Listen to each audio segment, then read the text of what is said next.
The Prime Minister who promised integrity and professionalism is fined by police. The second brush with the law for Rishi Sunak since moving into Downing Street. He's agreed to pay the £100 penalty after being filmed without a seatbelt in a moving car. Every single year, millions of Britons receive similar fixed penalty notices for issues such as speeding, for example. This is more than accidental. It shows a pattern of misjudgment. Also in News at 10 tonight. Pressure mounts on Germany from its Western allies as it holds out against sending tanks to Ukraine when others say they will.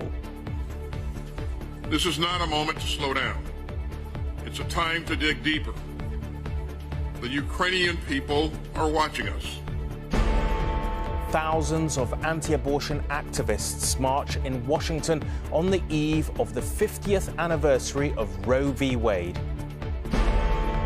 Penguins from space, a satellite and a trail of droppings reveal a startling find in Antarctica. And hey, congratulations. Who's the lucky lady?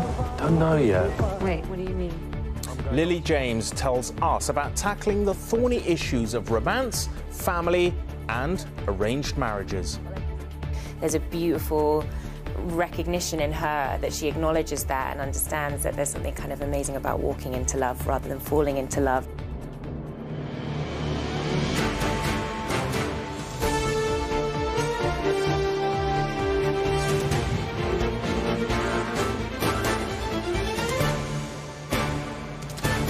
This is ITV News at 10 with Rageh Omar. Good evening. Minutes before Rishi Sunak prepared to enter number 10 as Prime Minister, he gave a speech promising his government would deliver integrity, professionalism and accountability at every level. Well, tonight those words were thrown into stark relief when Lancashire police issued him with a £100 fine after he was caught on social media not wearing a seatbelt in the back of a moving car. And it's not the first time. As Chancellor, he also received a fixed penalty notice for attending a lockdown-busting gathering at number 10 for Boris Johnson's infamous birthday party. Downing Street said the Prime Minister accepts his mistake, has apologised and will comply with the penalty. Labour said the affair made Mr Sunak a laughingstock. Hi. One of my New Year's promises to you was meant to be a bit of good PR. We're announcing the second round of allocations. A casual PM video to talk about growth. Investing in local areas in order to create jobs. Can you spot the mistake? Lancashire Police did, saying today a video has been circulating on social media showing an individual failing to wear a seatbelt while a passenger in a moving car in Lancashire. After looking into this matter, we have today issued a 42-year-old man from London with a conditional offer of fixed penalty. Earlier, the Tory MP for Blackpool South tweeted that Lancashire Police's time would be better spent investigating serious crime impacting on his constituents.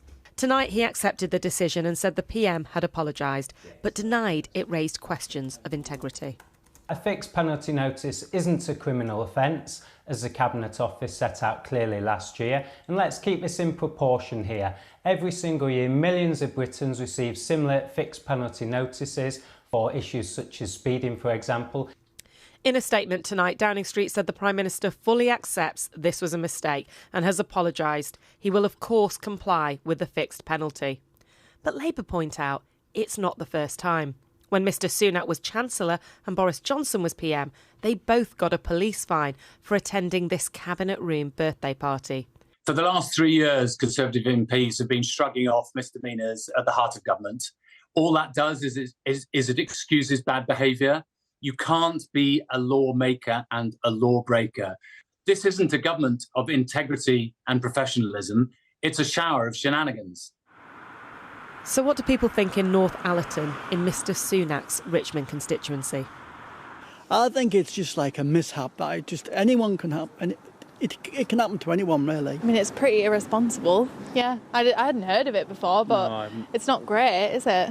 Bit of a silly mistake, not the end of the world. Everybody else has to wear a seatbelt, so I think he should as well. What do you think that says about his integrity? I just think they can do what they want, really. So mixed feelings in Yorkshire tonight. In Downing Street, they'll be hoping that the only consequence is punishment by the police and not by voters. Well, that wasn't the only bad news for the Prime Minister, because another former Tory Chancellor, who remains a highly influential figure with the current government, also found himself in hot water today. Labour is calling for Rishi Sunak to dismiss the Conservative Party chairman Nadhim Zahawi, who attends Cabinet over his personal tax affairs. Anushka, you're here. What do we know about this issue with Nadhim Zahawi and his tax affairs? Well, there are two particular allegations that Nadhim Zahawi's office are not denying tonight that are increasing pressure on him. One is that he has paid millions of pounds back to HMRC after scrutiny of his family's tax affairs. And the other, that was revealed in The Guardian today, is that a large chunk of that, maybe £1 million, was actually a penalty to HMRC, which is clearly a problem when this was the man who not long ago was at number 11 Downing Street in charge of the whole country's tax affairs and is now in charge of the Conservative Party's finances. This comes after questions were raised over his taxes, linked back to when he was at YouGov, the polling company he helped to found. It was about shares and whether they were placed in a family trust called Balshore Investment in Gibraltar, whether that was used to avoid tax. Now, the questions are really piling up for Nadhim Zahawi right now. Labour's deputy leader, Angela Rayner, has said tonight that his position is untenable. She said that it raises more questions about Rishi Sunak's integrity, and particularly linking that to other things that are happening. The Lib Dems deputy leader, Daisy Cooper, has also talked about this and said it's hard to see how he can carry on like this when questions like this have not been answered. I'm sure the questions will continue. Thanks very much, Anushka.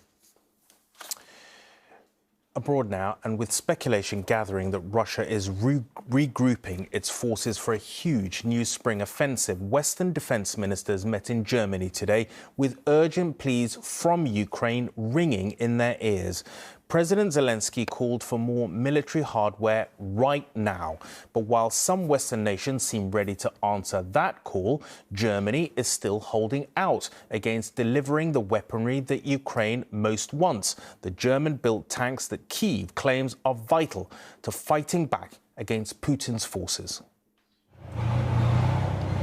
There are tanks on Ukraine's battlefields, mainly old Soviet models. But they want more, and more modern ones to repel, not just resist Russian forces. Far from those battlefields, those who are part of this war, but not part of the daily fight, gathered to prepare for a second year of conflict. These are Ukraine's allies and supporters, and from 1,000 miles away, a plea to them from Ukraine's president. Deliver us tanks if you want us to deliver victory. Time remains a Russian weapon. We have to speed up. Time must become our common weapon. Just like air defense and artillery, armored vehicles and tanks, which we are negotiating about with you, and which actually will make the victory. The tanks he believes are so critical are the German-made Leopards. There is a belief shared by many allies that they will be critical in the next stage of this war. Governments are willing to donate them, but they can't without Germany's approval. Because as manufacturer, it holds the export rights. Germany fears such a move could provoke escalation. We are not really hesitating. We have a duty to look carefully and intensively on what might be the consequences for anybody in that conflict. The images from 11 months of war continue to engage Western nations, the United States and others pledging more than $2.5 billion to help Ukraine. Despite German hesitancy, there's an insistence the alliance remains strong and needs to. Russia is regrouping, recruiting, and trying to re-equip. This is not a moment to slow down. It's a time to dig deeper. The Ukrainian people are watching us. The Kremlin is watching us, and history is watching us. That Russia is regrouping is of no surprise to military analysts who question why tank decisions are only being discussed now. The West has left this decision point really late on in the day, and Ukrainian defence planners right now need clarity. They need to know if they've got tanks, and if so, how many, so that they can effectively plan this spring counter-offensive come March. The real issue is that this should have been sorted out last September, when we knew that there'd be a counter-offensive happening anyways. The tanks may or may not come, but for those living through this war, the only clarity is that it will continue at dreadful cost. Emma Murphy, News at 10. Back home, and the announcement of a big new wave of walkouts by ambulance workers means that tonight, February looks like being another grim month of relentless strikes. The government is standing firm, telling the rail unions today, for instance, that there's no more money in the pot. But for those caught in the middle of the strikes, like patients and school students, the situation looks set to get a good deal worse before it gets any better.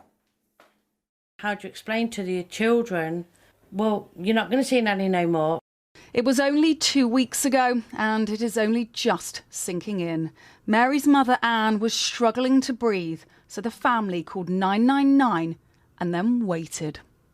An hour and a half later, my brother phoned back saying Mum had actually stopped breathing, and a couple of minutes later, 2 ambulances then turned up and tried for over an hour to resuscitate her, which obviously by that time it was too late. Mum had already passed. It wasn't a strike day, and it wasn't exceptional. In England, waiting 90 minutes for an ambulance in an emergency is now the average. That's why some say the NHS is on its knees. And now a major ambulance union has announced 10 further strikes. Unite's new dates across various different regions are January the 26th, hosts more in February and 2 in March. That's on top of 4 strikes already announced by the GMB union. That's 10,000 ambulance workers. Physiotherapy staff also walk out next Thursday and in February. Nurses are striking for 2 days next month, but look closer at February the 6th. That day could be the biggest NHS strike ever, as nurses and 2 ambulance unions all strike on the same day. We're really worried about the forthcoming strike action because we know that it's going to be a double whammy of pressures with nurses and ambulance staff on strike together. It's going to be an incredibly challenging day for the NHS. It is not just health workers who are taking action. Today, the National Education Union said their 7 days of planned teacher strikes in England and Wales will still go ahead after talks with the government failed to reach an agreement. Mary, like many, just wants to see a resolution to the strikes. They work so hard and they get hardly anything for it. I just don't want other people to go through it. The unions say patient safety is one of the reasons they are walking out. The Health Secretary said he wants to keep talking to the unions about what is affordable and fair. Amy Lewis, News at 10. The Archbishop of Canterbury said today he joyfully welcomed plans by the Church of England to allow same-sex marriages to be blessed in church.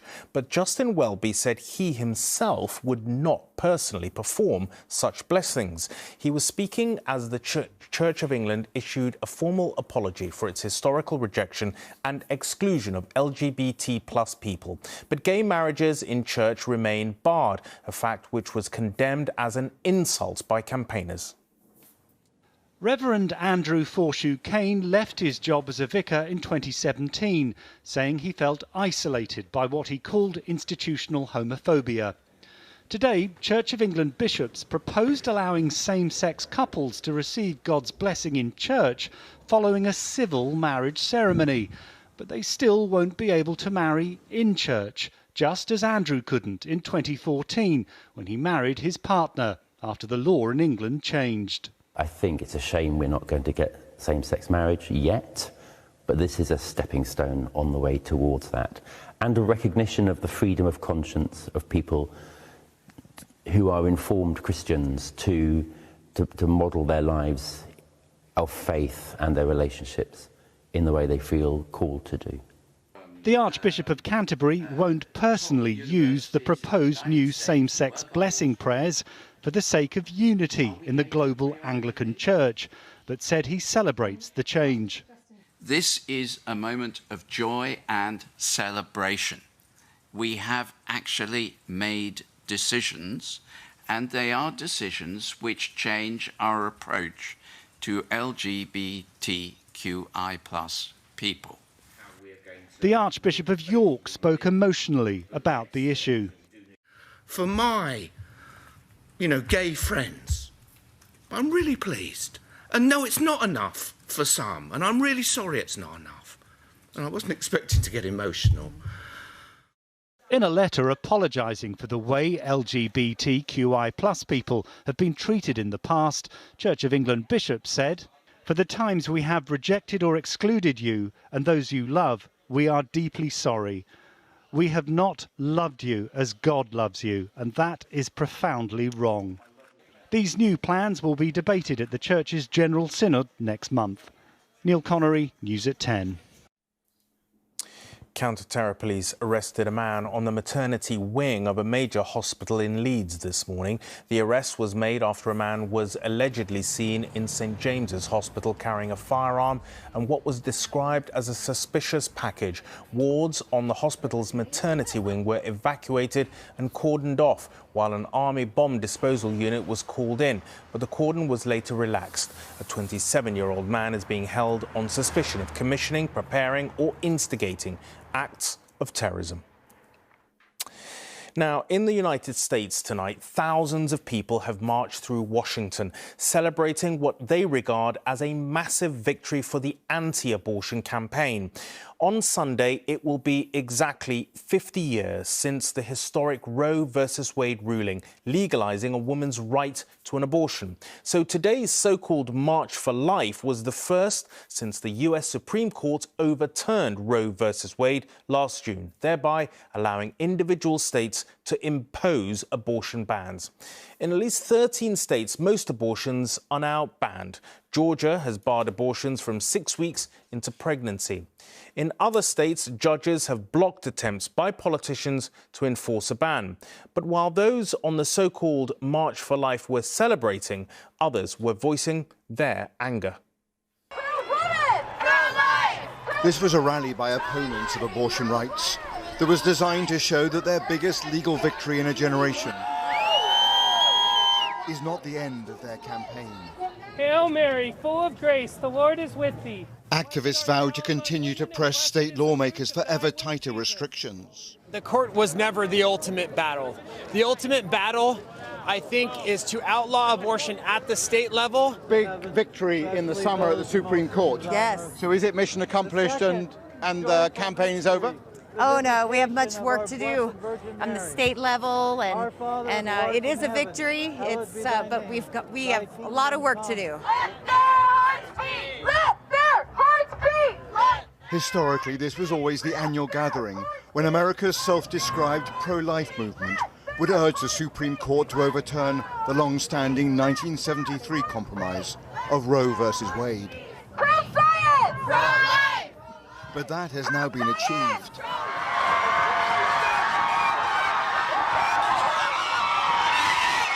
For it was in late June, amid mounting tension, when the historic ruling was passed down by a court that is now in the hands of conservative justices. As we saw that day, it left some barely able to comprehend the scale of their victory. This decision! But it also outraged liberals as they absorbed the news that there no longer exists a constitutional right to an abortion. Despite that dramatic Supreme Court ruling, America's long and anguished debate about abortion goes on.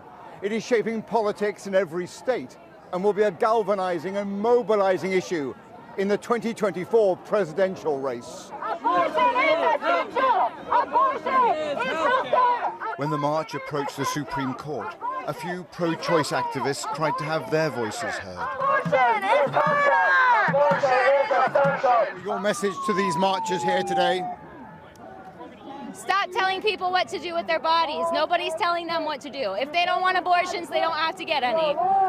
But pro-choice for you is a human right. Yes. Abortion is oppression. The generational struggle is not over. It has simply entered a new phase. Robert Moore, News at 10, Washington. Still to come, how a snap of penguin droppings from space led scientists to a hopeful discovery in Antarctica. And Jemima Khan on writing a new Hollywood comedy about arranged marriage in Pakistan. I came back kind of thinking, yeah, it could be great if my parents had, introduced me to suitable, available people. Those stories and more after the break.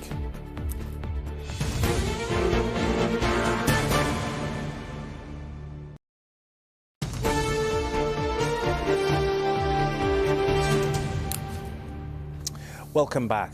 A third report into the sudden deaths of thousands of crabs and lobsters along the northeast coast of England has today dismissed as exceptionally unlikely that the catastrophe was caused by industrial pollution. Large numbers of dead and dying crustaceans were washed ashore on the 44-mile stretch of coastline from Hartlepool to Whitby between October and December 2021. An initial government report said the likely cause was an algal bloom depleting oxygen in the water.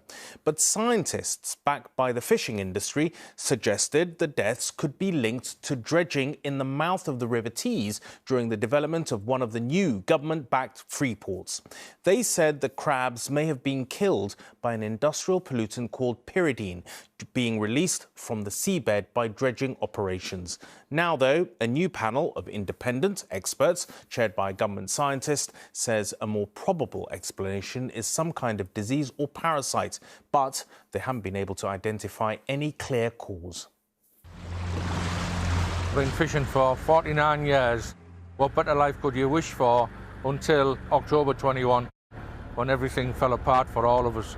Then the coastline from Hartlepool to Whitby became carpeted with crustacean carcasses. We really just need to know the answer of what's happened and what's caused it. What triggered the devastating die-off over the last 15 months has divided the scientific world.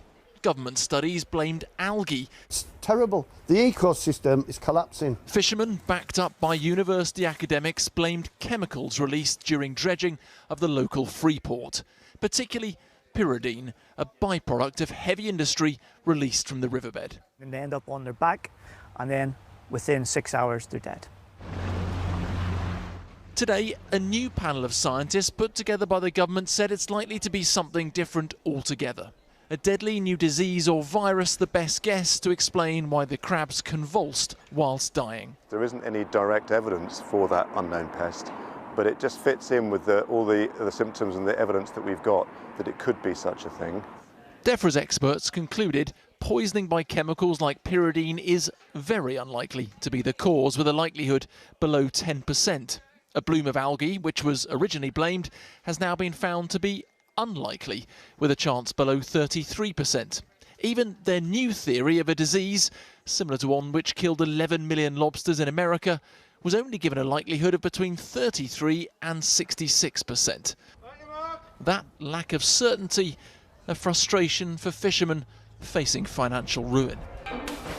There's a lot of questions that have been raised and not too many answers. So yeah, just a bit confused really with where we go from here and how it leaves our coastline and where it leaves the industry, the fishing industry. The findings mean dredging at the redeveloped Freeport site can continue.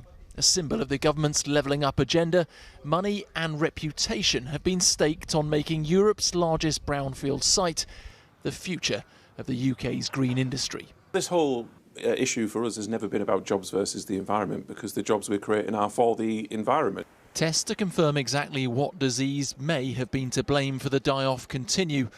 Whilst that remains a mystery, many questions have been left unanswered. Martin Stew, News at 10. The Queen Consort today sang the praises of the footballer Marcus Rashford on a visit to Manchester United and England strikers' former youth club. Camilla described his donation of books to the youth club in Manchester as a wonderful gesture. Camilla and King Charles also met England manager Gareth Southgate while hearing the life stories of young people supported by the Prince's Trust. A whole new breeding colony has been discovered in Antarctica of that strange and magnificent bird, the emperor penguin. Standing at over 3 feet tall, they remain largely hidden away in the remotest parts of this inhospitable terrain.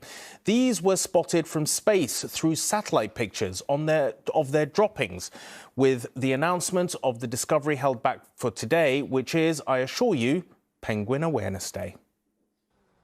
They're some of the hardiest creatures on Earth, able to withstand life in a frigid wasteland. The home of the emperor penguin is so inhospitable, in fact, it makes them notoriously difficult to study.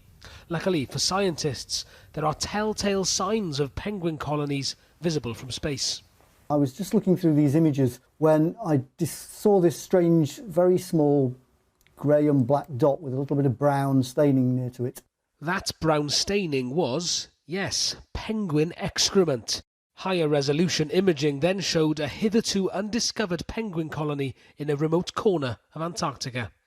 These penguin colonies are in such remote places, so hard to get to, that most of them have never been visited by humans. And we have to study them by satellites because it's the only way that we can.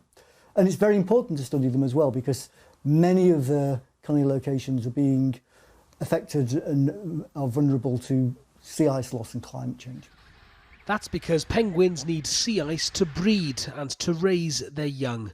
Last month, Antarctic sea ice fell to its lowest level on record.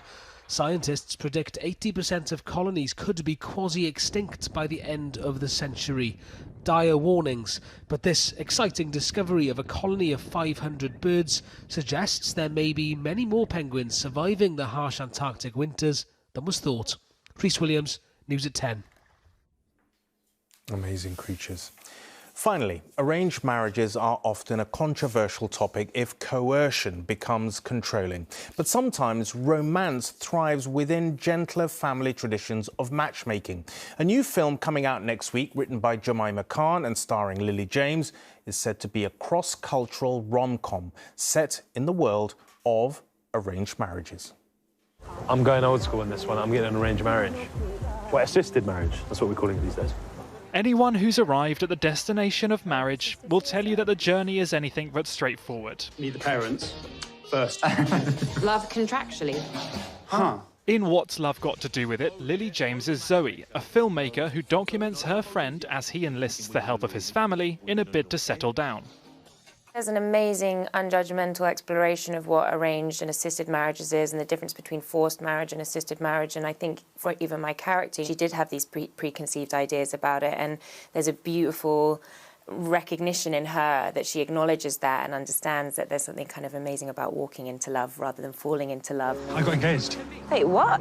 While some do face pressure or feel a sense of duty to tie the knot, others simply use their family connections to find a match. Shazad, who plays Kaz, believes this movie could help tackle some of the stigmas that still surround arranged marriages. I suppose our job is to try and tell a truthful version of it as much as we can. My cousin got a sister's marriage a few weeks ago, and it's great, and I've seen it work many a times. And yeah, I don't think you can change everyone's mind for the rest of the time, but hopefully things like this will help.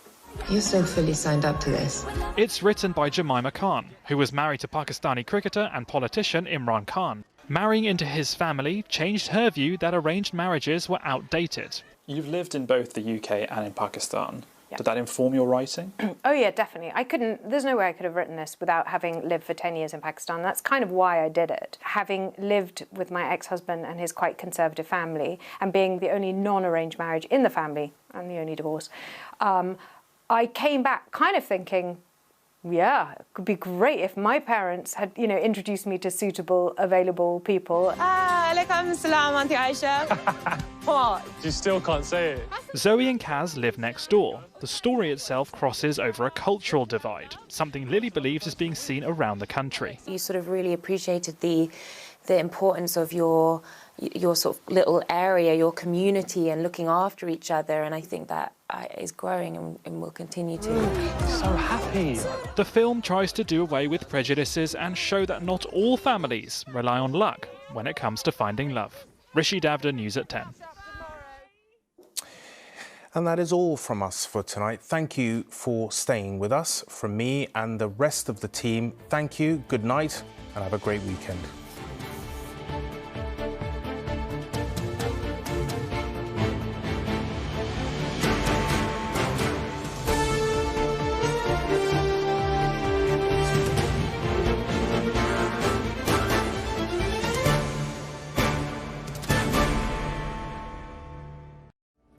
Visibility may be low this evening as the cold weather hits. Heinz Soups sponsors ITV National Weather. Hello and a very good evening to you. Hope you're all keeping well. So we will see a little bit more cloud as we go through this weekend with slightly milder temperatures for some, but for most of us, especially in the short term, still staying cold out there with some frost and ice and some freezing fog patches to watch out for too. So that's how we start things on Saturday morning. A cold, frosty start to the day, temperatures well below freezing.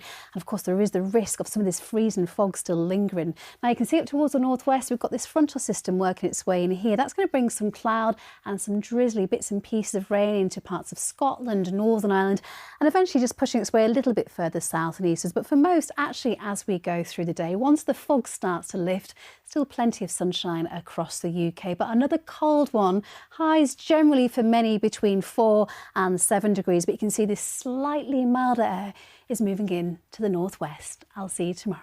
Bye-bye. Heinz Soups sponsors ITV National Weather.